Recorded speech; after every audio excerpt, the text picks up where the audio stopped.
தமிழ்நாட்டில் காமராஜர் ஆட்சிக்கு பிறகு நடந்த ஒரு பொற்கால ஆட்சியாக இந்த கூட்டணி ஆட்சி இருக்கு.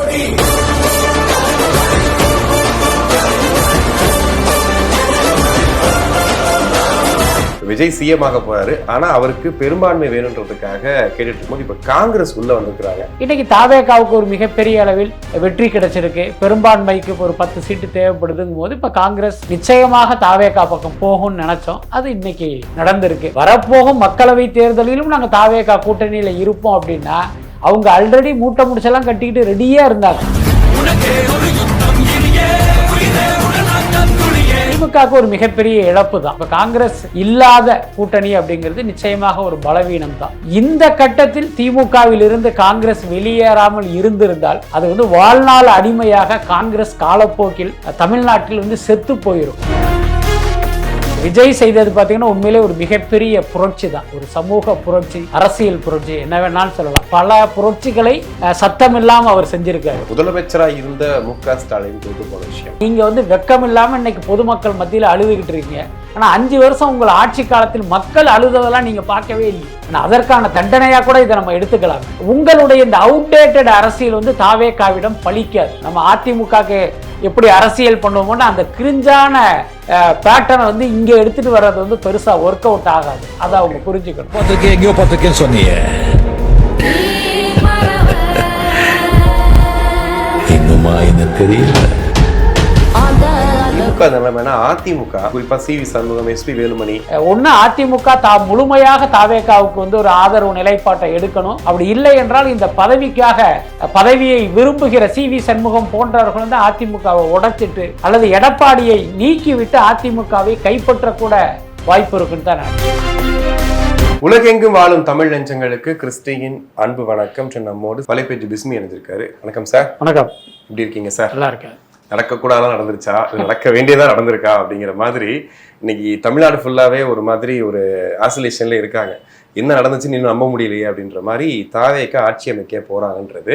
இப்போ விஜய் சிஎம் ஆக போறாரு. ஆனா அவருக்கு பெரும்பான்மை வேணுன்றதுக்காக கேட்டுட்டு இருக்கும்போது இப்ப காங்கிரஸ் உள்ள வந்திருக்கிறாங்க. ஸோ காங்கிரஸ் உள்ள வந்ததை நீங்க எப்படி பாக்குறீங்க? ஏன்னா தேர்தலுக்கு முன்னாடியே நம்ம நிறைய பேசியிருந்தோம் காங்கிரஸ் வருவாங்களா மாட்டாங்களான்னு. இப்போ வந்ததை எப்படி பாக்குறீங்க? இல்லை, இது எதிர்பார்த்த ஒண்ணுதான். நீங்களே சொன்ன மாதிரி தேர்தலுக்கு முன்பே தாவேகாவோடு காங்கிரஸ் ஒரு கூட்டணி அமைக்கிற பேச்சுவார்த்தை நடந்தது. ஒரு அதிகாரபூர்வமாக இல்லைன்னாலும் ஒரு திரைமறைவில் அப்படி ஒரு பேச்சுவார்த்தை நடந்தது. உங்களுக்கு ஞாபகம் இருக்குது, நான் கூட பல பேட்டிகளில் சொன்னேன், ஜனவரி 3ஆவது வாரம் காங்கிரஸ் தாவேகா கூட்டணி அறிவிக்கப்படும் அப்படின்னு சொன்னேன். அந்த அளவுக்கு நடந்தது. எனக்கு ரொம்ப பார்த்திங்கன்னா க்ளோஸாக அந்த சோர்ஸ்லேருந்து எனக்கு கிடைச்ச தகவல் தான் அது. ஆனால் அதுக்கு அப்புறம் பார்த்தா அப்படி காட்சிகளே மாறினது. என்ன காரணம் அப்படின்னா, திமுக மேலிடம் என்ன நினச்சாங்க அப்படின்னா, இப்போ காங்கிரஸ் நம்ம கூட்டணியை விட்டு தாவேகாவுக்கு போனால் நமக்கு பலவீனமாயிடும், தாவேகாவுக்கு பலமாக மாறிடும். ஸோ அப்படி ஒரு விஷயம் நடக்கக்கூடாது அப்படிங்கிறதுனால இப்போ காங்கிரஸ் நிர்வாகிகளுக்குள்ளேயே ஒரு லாபிங் பண்ணி இவர்களுக்கு ஆதரவானவர்களாக சில பேரை மாற்றி அந்த கூட்டணியை அவங்க தக்க வச்சுக்கிட்டாங்க.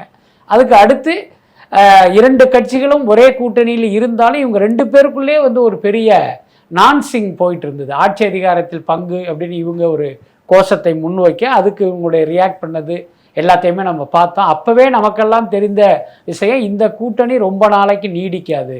ஸோ கிட்டத்தட்ட அதற்கான இண்டிகேஷனை தான் ராகுல் காந்தி தமிழ்நாட்டுக்கு வந்தும் கூட திமுக தலைவரோட ஒரே மேடையில் அவர் ஏறவே இல்லை. இப்போ இதெல்லாமே ஒரு சின்ன இண்டிகேஷன் தான்.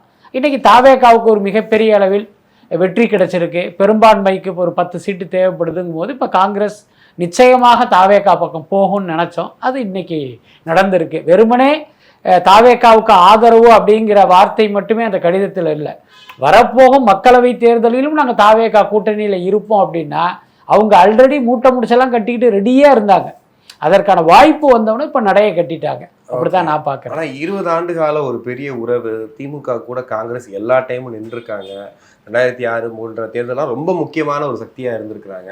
பட் இந்த வாட்டி வெளியே திமுக எப்படி எடுத்துக்கோங்க? திமுகவுக்கு ஒரு மிகப்பெரிய இழப்பு தான். என்னன்னா இப்போ அவர்கள் பாஜகவுக்கு எதிராக ஒரு மத சார்பற்ற கூட்டணி அப்படின்னு ஒன்று கட்டமைக்கும் போது அங்கே காங்கிரஸ்ன்னு ஒன்று தேவைப்படுது. இப்போ காங்கிரஸ் இல்லாத கூட்டணி அப்படிங்கிறது நிச்சயமாக ஒரு பலவீனம் தான்.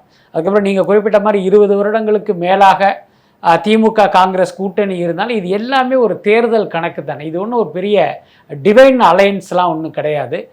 கடந்த காலத்தில் காங்கிரஸும் திமுகவும் எதிர் துருவத்தில் நின்னதெல்லாம் நம்ம பார்த்துருக்கோம். எல்லாத்துக்கும் மேலே இந்திரா காந்தி தமிழ்நாடு வரும்போது திமுக சார்பில் வந்து கல்வீச்சு நடத்தப்பட்டதெல்லாம் கடந்த கால வரலாறாக இருக்குது. அது மட்டும் இல்லை, திமுகவும் பாஜகவும் ஓரணியில் இருந்து பாஜக மந்திரி சபையில் திமுக இடம்பெற்றதெல்லாம் கடந்த கால வரலாறு. அதனால் ஒரு 2 கட்சி வந்து ஒன்றா இருக்காங்க, அப்புறம் திடீர்னு அவங்க கூட்டணி மாறுறாங்க அப்படிங்கிறது ஒரு பெரிய விஷயம் இல்லை. அதனால் நம்மை பொறுத்த வரைக்கும் இது வந்து ஒரு பெரிய அதிர்ச்சிகரமான விஷயம் இல்லை. எல்லாத்துக்கும் மேலே இந்த கட்டத்தில் திமுகவில் இருந்து காங்கிரஸ் வெளியேறாமல் இருந்திருந்தால் அது வந்து வாழ்நாள் அடிமையாக காங்கிரஸ் காலப்போக்கில் தமிழ்நாட்டில் வந்து செத்து போயிருக்கும். ஓகே. ஸோ அந்த ஆபத்திலிருந்து இன்னைக்கு வந்து காங்கிரஸ் வந்து தப்பிச்சிருக்கு அப்படின்னு தான் நான் பார்க்குறேன். இப்போ அதே ஆபத்து விசிகாவும் இருக்கா? நிச்சயமாக இருக்குது, அதில் மாற்றமே இல்லை. நான் ஏற்கனவே சொன்ன மாதிரி இந்த கட்சிகளுக்குள் கூட்டணி அப்படிங்கிறது பெரிய கொள்கை கூட்டணியெல்லாம் இல்லை. ரைமிங்காக சொல்லணும் அப்படின்னா கொள்ளை கூட்டணி தான் அது. அப்படி இருக்கும்போது நாங்கள் தோல்வி அடைந்த பிறகும் அந்த கூட்டணியை விட்டு போக மாட்டேன்னு சொல்கிறது, அதுக்கப்புறம் நீங்கள் வைத்திருக்கிற அந்த 2 சீட்டுக்கு உங்களுக்கு ஒரு அமைச்சர் பதவியோடு அதிகாரத்தில் பங்கு அப்படின்னு ஒரு ஆஃபர் வரும்போது நாங்கள் வந்து அந்த கட்சிக்கு போக மாட்டோம். விஜய் ஜெயிச்சது வந்து ஒரு மசாலா படம் ஜெயித்த மாதிரிலாம் நீங்கள் டயலாக் பேசுனீங்கன்னா இன்னும் 100 வருஷம் ஆனாலும் விடுதலை சிறுத்தைகள் கட்சிங்கிறது ஒரு அடிமை கட்சியாக தான் இருக்கும். கிட்டத்தட்ட காங்கிரஸுக்கு என்ன சொன்னோன்னா இதுதான், காலப்போக்கில் ஒரு அடிமையாகவே இருந்து இந்த விடுதலை சிறுத்தைகள் கட்சி ஒரு நாள் செத்து போயிடும். அப்போ உங்கள் கட்சி உயிர்ப்போடு இருக்கணும் அப்படின்னா உங்களுக்கு முதல்ல வந்து ஒரு ஆட்சி அதிகாரங்கிறது ரொம்ப ரொம்ப முக்கியம். அப்படி ஒரு அரிய வாய்ப்பை வந்து இன்னைக்கு விஜய் கொடுத்துருக்காரு. இன்னொன்று ஒரு வாதத்துக்காக சொன்னால், திமுக கூட்டணியில் விடுதலை சிறுத்தைகள் நீடித்தாலும் சரி, அதிமுக கூட்டணிக்கு போனாலும் சரி, இன்னும் 100 வருடம் ஆனாலும் அந்த சிங்கிள் டிஜிட்டில் சீட்டு கொடுப்பது, அதுக்கப்புறம் இதே மாதிரி எங்கள் சின்னத்தில் போட்டியிடுங்க அப்படிங்கிற நெருக்கடியோடு உங்களை கூட்டணியில் வச்சுருப்பாங்க. ஆட்சி அதிகாரத்தில் பங்குங்கிறது இங்கே கனவுலையும் நினச்சி பார்க்க முடியாது. ஆனால் விஜய் வந்து அந்த மாதிரியான எண்ணமெல்லாம் இல்லாமல் உங்களை தன்னோடு அரவணைத்து கொள்ள அவர் தயாராக இருக்கார். அப்படிங்கும்போது அந்த ஆப்பர்ச்சுனிட்டியை நீங்கள் பயன்படுத்திக்கல அப்படின்னா அரசியலில் உங்களை விட முட்டாள் வந்து வேற யாரும் இருக்க முடியாது. ஓகே. இப்போ 26 தலித் வேட்பாளர்களை எம்எல்ஏவை மாற்றிருக்காரு விஜய் அப்படின்ற செய்தி, நிறைய பெண் எம்எல்ஏக்கள் உருவாகியிருக்காங்க அப்படிங்கிறது, இது இத்தனை ஆண்டுகளாக திராவிட கட்சிகளும் சரி நாம் தமிழர் கட்சி கூட வந்து சொல்லிக்கிட்டே இருக்கு விஷயங்கள்.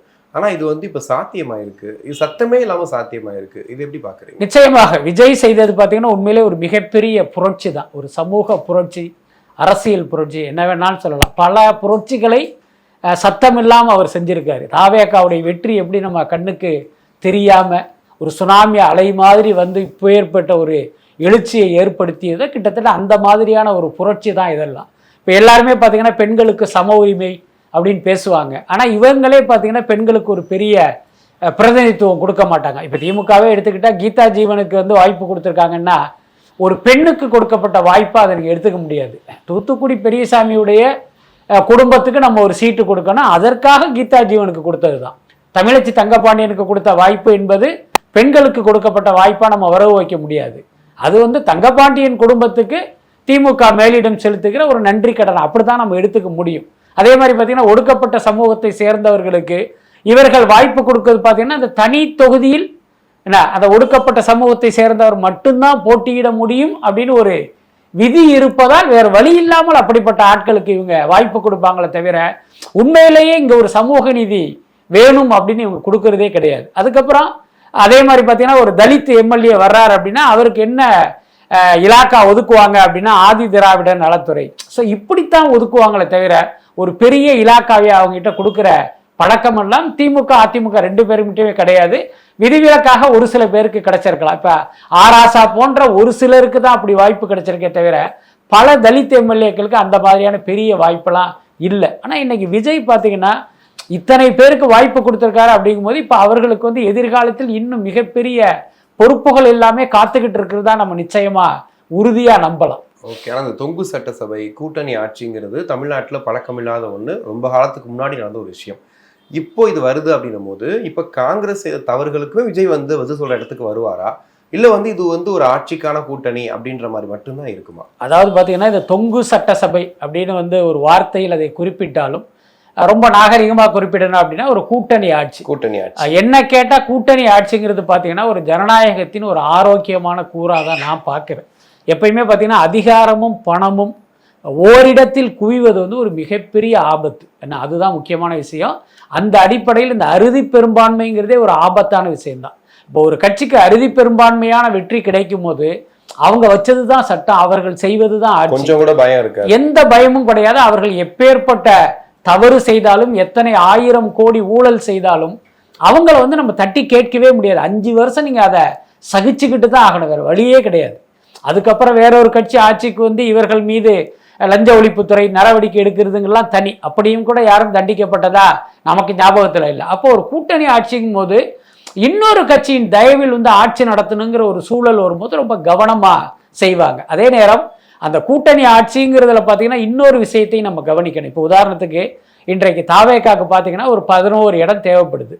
இப்போ 5 இடம் வந்து காங்கிரஸ், ஒரு கற்பனைக்காக சொல்றேன், 2 விடுதலை சிறுத்தைகள், இடதுசாரிகள் மார்க்சிஸ்ட் 2, இந்திய கம்யூனிஸ்ட் 2க்கும் போது இப்படி ஒரு கூட்டணி ஆட்சி அமைந்தால் என்னுடைய கணிப்புப்படி தமிழ்நாட்டில் காமராஜர் ஆட்சிக்கு பிறகு நடந்த ஒரு பொற்கால ஆட்சியாக இந்த கூட்டணி ஆட்சி இருக்கும். என்ன காரணம் அப்படின்னா இப்ப இடதுசாரிகள் அவங்கள பொறுத்த வரைக்கும் தவறு செய்ய மாட்டாங்க, தவறு செய்வதையும் அனுமதிக்க மாட்டாங்க. உங்களுக்கு மன்மோகன் சிங்குடைய 1.0 ஆட்சி உங்களுக்கு ஞாபகத்தில் இருக்கும்னு நினைக்கிறேன். ஸோ அப்படி விடுதலை சிறுத்தைகளும் கிட்டத்தட்ட இவர்களுடைய சித்தாந்தத்தை அடியொட்டி வந்த ஒரு கட்சி தான். அவர்களும் கூட இப்படிதான் இருப்பாங்க. காங்கிரஸும் பார்த்தீங்கன்னா ஒரு பெரிய அளவில் ஊழல் செய்வதற்கு வாய்ப்பு இல்லை.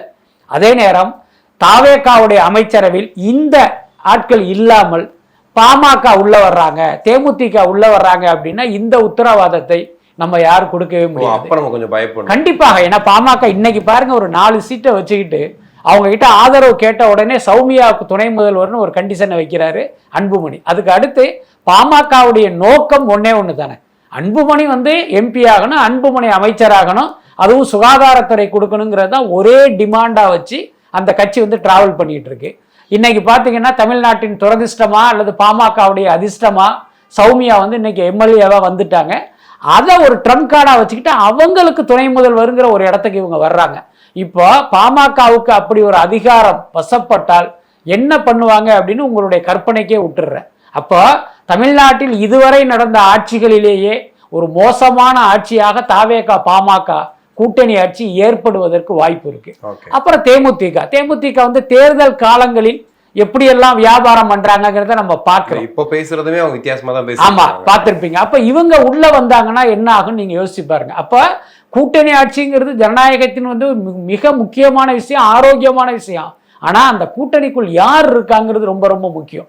அதுக்கு அடுத்து இன்னைக்கு இடதுசாரிகளும் சரி விடுதலை சிறுத்தைகளும் முறுக்கிக்கிட்டு இருக்காங்க. உடனடியாக அவர்களுடைய இசைவை வந்து தெரிவிக்கல. விடுதலை சிறுத்தைகள்ல திண்டிவனம் தொகுதியில் ஜெயிச்சிருக்கிற வன்னி அரசு சொல்றாரு விஜயனுடைய வெற்றி அப்படிங்கிறது ஒரு மசாலா படத்தினுடைய வெற்றிங்கிறாரு. ஸோ இப்படிப்பட்டவர்கள் தாவேகா கூட்டணிக்குள் வருவார்களாங்கிறது தெரியல. அப்படி வரவில்லை என்றால் நஷ்டம் விஜய்க்கு கிடையாது, விடுதலை சிறுத்தைகள் கட்சிக்கு தான். இப்ப இடதுசாரிகளும் கூட இப்ப தாவேக வந்து நீங்க வந்து ஒரு மதவாத கட்சியா நீங்க அடையாளப்படுத்த முடியாது, அல்லது ஒரு பாமக போன்ற ஒரு சாதி கட்சியும் அது கிடையாது. நீங்கள் எப்படி ஒரு மத சார்பற்ற கட்சிங்கிறீங்களோ தாவேகாவும் மத சார்பற்ற கட்சி தான். அப்ப அந்த கட்சிக்கு நீங்க வந்து ஆதரவு கொடுத்து நீங்க உள்ள போனீங்கன்னா அந்த கட்சியினுடைய ஆட்சியே பார்த்தீங்கன்னா ஒரு பிரமாதமான ஆட்சியாக வரும். அதுக்கு வந்து இந்த இடதுசாரிகள் வந்து தாவேகாவை நோக்கி நகரணும். திமுகவுக்கு பெரிய ஷாக்கா இருந்தது கொளத்தூர் தொகுதியில முதலமைச்சராக இருந்த மு.க. ஸ்டாலின் தோத்து போன விஷயம். இப்போ நேற்று அவர்கிட்ட நிறைய அந்த தொகுதி மக்கள் கிட்ட போய் பைட்டா கேட்குறாங்க. அதில் ஒரு தொண்டர் பேசியது பயங்கர வைரல் ஆயிடுச்சு.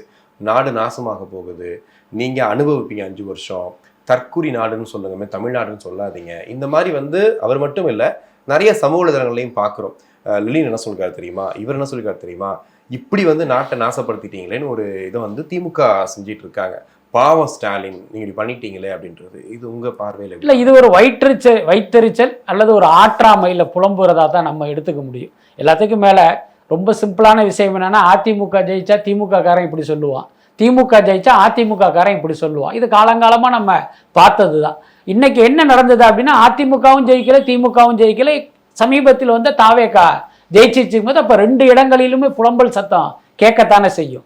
அதுக்கப்புறம் இவர்களுக்கு தெரியாத ஒரு உண்மை அல்லது தெரிந்தும் இவர்கள் பேச தயங்குகிற உண்மை என்னன்னா, இன்றைக்கு விஜய்க்கு கிடைத்த வாக்குகள் என்பது விஜயின் ரசிகர்கள் போட்ட வாக்குகள் அல்ல, மக்கள் போட்ட வாக்குகள். அப்ப நீங்க யோசிச்சு பாருங்க, மகளிருக்கு வந்து இலவச பேருந்து பயணம் கொடுத்துறீங்க, மாசம் மாசம் அக்கௌண்ட்ல பணம் போடுறீங்க, என்ன பல்வேறு நலத்திட்டங்கள் நீங்க பண்ணிருக்கீங்க. அதையும் தாண்டி மக்கள் வந்து உங்களை தோற்கடிச்சிருக்காங்கன்னா ஒரு காரணம் இருக்கும்ல. அதுவும் கொளத்தூர்ல ஒரு முதலமைச்சர் வேட்பாளரை ஒரு என்ன சொல்றது, இப்ப முதலமைச்சரா இருந்த ஒருத்தரை மக்கள் தோற்கடிக்கிறாங்க அப்படின்னா அதுக்கு ஒரு காரணம் இருக்கும்ல. அந்த காரணம் என்னங்கிறத நீங்க வந்து யோசிக்கணும். அந்த தவறுகளை நீங்க திருத்திக்கிட்டு அடுத்த தேர்தலுக்கு உங்களை தயார்படுத்திக்கிட்டு வரணும். அதுதானே சரியான விஷயம். நான் ரொம்ப யோக்கியம், ஓட்டு போட்ட மக்கள் தான் முட்டாள்னு ஒருத்தன் நினைக்கிறான் அப்படின்னா நம்ம அதுக்கு மேல என்ன சொல்ல முடியும்? அதனால இது பாத்தீங்கன்னா ஒரு அவதூறு, அப்படிதான் நம்ம எடுத்துக்கணும். எல்லாத்துக்கும் மேல விஜய் அரசியலுக்குள் நுழைந்ததிலிருந்தே அவர் மீது அவதூறு பிரச்சாரத்தை மட்டுமே இவங்க தொடர்ந்து செஞ்சுக்கிட்டு இருக்காங்க. புரியுதா? இப்ப விஜயனுடைய அரசியலை இவர்கள் கருத்தால் வந்து எதிர்த்திருந்தாங்க அப்படின்னா திமுகவுக்கு இந்த நிலைமையே ஏற்பட்டிருக்காது. நீங்க யோசிச்சு பாருங்க, விஜய் அரசியலுக்குள்ள வர்றாரு, அவருக்கு வந்து ஒரு பேரெழுச்சியான வரவேற்பு தமிழ்நாட்டில் ஏற்பட்டது வந்து கண் கூட தெரியுது. ஆனா திமுக பாத்தீங்கன்னா அவங்க கண்ணுக்கு கூலிங் கிளாஸ் போட்ட மாதிரி அதை அவங்க அட்ரஸ் பண்ணவே இல்லை. இவரெல்லாம் ஒரு ஆளே கிடையாது, இவரெல்லாம் எங்களுக்கு எதிரியே கிடையாது, எங்கள் எதிரி எடப்பாடி தான் அப்படின்னு பாத்தீங்கன்னா இல்லாத ஒண்ணுல வந்து ஃபோக்கஸ் பண்ணிக்கிட்டே இவங்க டிராவல் பண்ணதுதான் இன்னைக்கு இவர்களுக்கு இவ்வளவு பெரிய ஒரு சரிவையும் வீழ்ச்சியையும் கொடுத்துருக்கு. அப்ப இந்த கட்டத்திலாவது நீங்கள் உங்களை ரியலைஸ் பண்ணணும். அதை அவங்க பண்ணலைன்னா அது அவர்களுடைய துரதிர்ஷ்டம். இப்ப ஸ்டாலினோட அழுகையை வந்து பாவம்னு சொன்னாங்க, சேகர் பாபு அழுகையை மக்கள் எப்படி பாக்குறாங்க? அதாவது ஒன்று தெரிஞ்சுங்க, அரசியல்வாதியின் அழுகையை இந்த மக்கள் எந்த காலத்திலும் நம்ப மாட்டார்கள். தமிழ்ல ஒரு வார்த்தை இருக்கு, நீலி கண்ணீர் அப்படின்ட்டு. அரசியல்வாதியின் அழுகையும் கூட நீலி கண்ணீர் தான். அதுக்கப்புறம் நீங்க வந்து வெக்கம் இல்லாம இன்னைக்கு பொதுமக்கள் மத்தியில் அழுதுகிட்டு இருக்கீங்க. ஆனா 5 வருஷம் உங்கள் ஆட்சி காலத்தில் மக்கள் அழுததெல்லாம் நீங்க பார்க்கவே இல்லையே. ஆனா அதற்கான தண்டனையா கூட இதை நம்ம எடுத்துக்கலாமே. எல்லாத்துக்கும் மேல நீங்க தோத்துட்டீங்க, தோத்த 2வது நாளே நீங்க நன்றி அறிவிப்புன்ட்டு போறீங்கல்ல, அதுவே வந்து ஒரு நாடகமா தெரியலையா? வெற்றி அடைந்தவர்கள் தான் எனக்கு வாக்களித்த மக்களுக்கு நான் நன்றி சொல்றேன்னு கிளம்பி போவாங்க. நீங்க தோல்வி அடைஞ்சிருக்கீங்க. அப்போ நீங்க இங்கிருந்தே ஒரு டிராமாவை ஸ்டார்ட் பண்றீங்கன்னு தானே அர்த்தம். எனக்கு என்ன தோணுச்சு அப்படின்னா, இப்ப விஜய் ஜெயிச்சிட்டாரு, ஒட்டுமொத்த ஊடகங்களும் விஜய் மேல ஃபோக்கஸ் பண்ணிட்டு இருக்காங்க. சாதாரணமாகவே விஜய் நின்னா செய்தி, நடந்தா செய்தி, உட்கார்ந்தா செய்தி, இப்ப அவர் முதலமைச்சர் வேற ஆக போறாருங்கிறதுனால மொத்த ஊடகமும் அவரை ஃபோக்கஸ் பண்ணிட்டு அவர் தான். ஸோ கிட்டத்தட்ட அதை திசை திருப்புகிற ஒரு முயற்சியா கூட இந்த நன்றி அறிவிப்பு நடந்திருக்கும்னு நினைக்கிறேன். அந்த சேகர் பாபுடைய கண்ணீரை பார்க்கும்போது கூட நமக்கு அப்படித்தான் தோணுச்சு. இப்ப எதிர்கட்சியா நாங்க பண்றதை பாருங்கன்னு திமுக இப்ப அடுத்த முனைப்போட கிளம்புறாங்க. ஆனா எப்பவுமே எதிர்கட்சியா திமுக நல்லா செயல்படுவாங்கன்றதும் தெரியும். இப்ப அடுத்தடுத்து போராட்டங்கள், பிரச்சனைகள், அந்த சிக்கல்கள் கொடுக்க வாய்ப்பு இருக்கு. நிச்சயமா இருக்கு. ஏன்னா நீங்க சொன்ன மாதிரி திமுக வந்து ஆளுங்கட்சியாக இயங்குவதை விட எதிர்கட்சியாக இயங்குவதுதான் உண்மையிலேயே வந்து ஒரு மக்கள் நலன் சார்ந்ததாக இருக்கு. அதுக்குள்ளார ஒரு அரசியல் இருந்தாலும் ஒவ்வொரு பிரச்சனைக்குமே அவங்க வீதிக்கு வருவாங்க. அரசுக்கு வந்து ஒரு நெருக்கடியை ஏற்படுத்துகிற அளவுக்கு பல்வேறு போராட்டங்களை வந்து முன்னெடுப்பாங்க. ஆனா அவர்களே ஆளுங்கட்சியானதற்கு பிறகு இந்த போராட்டத்துக்கு எதிரான ஒரு நிலைப்பாட்டையும் அவங்க எடுப்பாங்க. அது வழக்கமா நடக்கிறது தான். ஸோ இந்த முறை வந்து அவங்க எதிர்கட்சியாக வரும்போது கண்டிப்பாக விஜய்க்கு வந்து ஒரு நெருக்கடியை கொடுப்பாங்க. எல்லாத்துக்கும் மேல விஜய்க்கு வந்து ஒரு பெரிய அரசியல் அனுபவம் இல்லை. அப்ப அதை வந்து தங்களுக்கு சாதகமாக பயன்படுத்தி அவருக்கு எப்படியெல்லாம் ஒரு மன உளைச்சலை கொடுக்கலாம் அப்படிங்கிற அளவுக்கு வந்து அவர்களுடைய செயல்பாடுகள் இருக்கும். அதே நேரம் திமுகவுக்கு நாம் சொல்ல வேண்டிய விஷயம் என்ன அப்படின்னா, நீங்க இவ்வளவு நாள் அதிமுகவை எதிர்த்து இருந்து நீங்க அரசியல் பண்ணீங்க. ஆனா இன்றைக்கு நீங்கள் எதிர்த்து அரசியல் பண்ண போவது தாவேகாவை. அங்க வந்து முழுக்க முழுக்க இள ரத்தங்கள் என்ன அங்க இருக்கு. உங்களுடைய இந்த அவுடேட்டட் அரசியல் வந்து தாவேகாவிடம் பலிக்காது. அதை வந்து அவங்க ஞாபகத்துல வச்சுக்கணும். நம்ம அதிமுகக்கு எப்படி அரசியல் பண்ணுவோம்னா அந்த கிரிஞ்சான பேட்டர்னை வந்து இங்க எடுத்துட்டு வர்றது வந்து பெருசா ஒர்க் அவுட் ஆகாது. அதை அவங்க புரிஞ்சுக்கணும். கண்டிப்பா. இப்ப திமுக நிலைமைனா அதிமுக கிட்டத்தட்ட 20 எம்எல்ஏக்கள் விஜய் கூட போறதுக்கு ரெடியா இருக்காங்க. அது குறிப்பா சி.வி. சண்முகம், எஸ்.பி. வேலுமணி இவங்க எல்லாமே போர்க்கொடி தூக்குனதாகவும் ஒரு செய்தி இப்ப பார்த்துட்டு வரோம். அப்போ அதிமுகவுமே நாங்க வந்துட்டு விஜய் கூட போக ரெடியா தான் இருக்கோம், எடப்பாடி தான் தடுக்கிறாரு அப்படின்ற இடத்துல நிக்கிறாங்க. அப்ப அதிமுக உடையிறதுக்கும் எம்எல்ஏக்கள் வெளியே வர்றதுக்கும் வாய்ப்பு இருக்கா? நிறைய வாய்ப்பு இருக்கு. அதிமுக வைத்து நீங்கள் எதிர்பாராத பல காட்சிகளை நம்ம அடுத்தடுத்த நாட்கள்ல பார்க்கலாம். இப்ப நம்ம பேசிக்கொண்டிருப்பதற்கு சில மணி நேரங்களுக்கு முன்பே ஒரு முதல் சீன் ஆரம்பிச்சிருச்சு. சி.வி. சண்முகம் பார்த்தீங்கன்னா அங்கே ஒரு கலக குரலை எழுப்பி வேலுமணி, விஜயபாஸ்கர்லாம் ஒரு டிஸ்கஷன் போயிட்டு இருக்கு. எல்லாருக்கும் தெரிந்த உண்மை என்ன அப்படின்னா, அவங்க 5 வருடம் அதிகாரத்தில் இல்லாமல் ஒரு பல்லை பிடுங்கின பாம்பு நிலைமையில தான் இருக்காங்க. இந்த தேர்தலில் ஜெயிக்கலாம்னு நினைச்சாங்க. இப்போ அதுவும் பறி போயிடுச்சுக்கும் போது எப்படியாவது அதிகாரத்துக்குள்ள போகணும்னு தானே அவங்க நினைப்பாங்க. இல்ல இல்ல நாங்கள் வந்து ஒரு எதிர்க்கட்சி வரிசையில உட்கார்ந்துருப்போம் நினைச்சீங்கன்னா அவங்க எப்படி சர்வைவல் பண்ண முடியும்? அதுவும் வந்து ஒரு அமைச்சராக கோலோச்சிய காலத்தில் வந்து எத்தனை 1000 கோடி அவங்க பார்த்துருப்பாங்க. இப்போ ஒரு 10 வருஷம் நீங்க அதிகாரம் இல்லாமல் வருமானம் இல்லாமல் வந்து எப்படி அவங்களால காலத்தை ஓட்ட முடியும்? அப்ப அவங்க எடுத்த முடிவுங்கிறது இப்ப தாவேகாவுடைய கூட்டணிக்குள்ள போயிடல, வெளியிலிருந்து ஆதரவு இல்லை, நம்ம உள்ள போய் ஒரு அமைச்சரவைக்குள்ளே இடம் பிடிக்கணுங்கிறது இவங்களுடைய ஆசையாகவும் நோக்கமாகவும் இருக்கு. அதுக்கு எடப்பாடி ஒத்துக்கல. அவரை பொறுத்த வரைக்கும் நம்ம ஒரு முதலமைச்சரா இருந்தவர் விஜயுடைய இதுல எப்படி போய் இருக்கிறது? நேற்று கட்சி ஆரம்பித்த விஜயனுடைய அமைச்சரவையில போய் நம்ம ஏதாவது ஒரு அமைச்சராக இருக்க முடியுமா? அது அவருக்கு வந்து ஒரு மிகப்பெரிய மனத்தடையை ஏற்படுத்தியிருக்கு. அதை வந்து இவங்க தங்களுக்கு சாதகமா பயன்படுத்திட்டு ஒரு பெரிய சிக்கலை ஏற்படுத்துறாங்க. எனக்கு தெரிஞ்சு ஒன்று அதிமுக முழுமையாக தாவேகாவுக்கு வந்து ஒரு ஆதரவு நிலைப்பாட்டை எடுக்கணும். அப்படி இல்லை என்றால் இந்த பதவியை விரும்புகிற CV சண்முகம் போன்றவர்கள் வந்து அதிமுகவை உடைச்சிட்டு அல்லது எடப்பாடியை நீக்கிவிட்டு அதிமுகவை கைப்பற்றக்கூட வாய்ப்பு இருக்குன்னு தான் நினைக்கிறேன். பாஜக போயிட்டு அதிமுக இங்க வர்றதுக்கான வாய்ப்புகள். ஆமா, நிச்சயமா. ஏன்னா பாஜக அதிமுகங்கிறது ஒரு தேர்தல் கூட்டணி தான். அது ஒரு தொகுதி. ஆமா, எடப்பாடிங்கிற ஒருத்தர் வேணா தனிப்பட்ட முறையில் அமித்ஷாவுடைய அடிமையாக இருக்கலாமே தவிர இனியும் நீங்க வந்து பாஜகவை தூக்கி சுமக்கணும்னு அவசியம் இல்லை. அடுத்து பாஜகவுக்கு அதிமுகவின் தேவை எப்ப ஏற்படும் அப்படின்னா 2029 மக்களவை தேர்தலில் தான். அன்னைக்கு யார் முதுகுலையாவது சவாரி பண்ணணும்ட்டு வருவாங்க. நிச்சயமாக தாவேகாவோ திமுகவோ பாஜகவை அங்கீகரிக்காது, அரவணைக்காது. அப்ப அதிமுக தான் ஒரே வழி.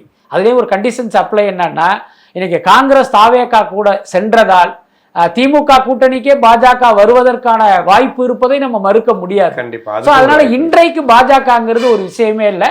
வழக்கம் போல் தமிழ்நாட்டை பொறுத்தவரை அது பல்லு புடுங்கின பாம்பு தான். ஒத்த சீட்டை வச்சுட்டு என்ன பண்ண முடியும்? அதனால இப்படி ஒரு நிலைமை அதிமுகவில் ஏற்படுவதற்கு வாய்ப்பு. வெயிட் பண்ணி பார்ப்போம் சார். நேரத்துக்கு நன்றி. ரொம்ப நன்றி.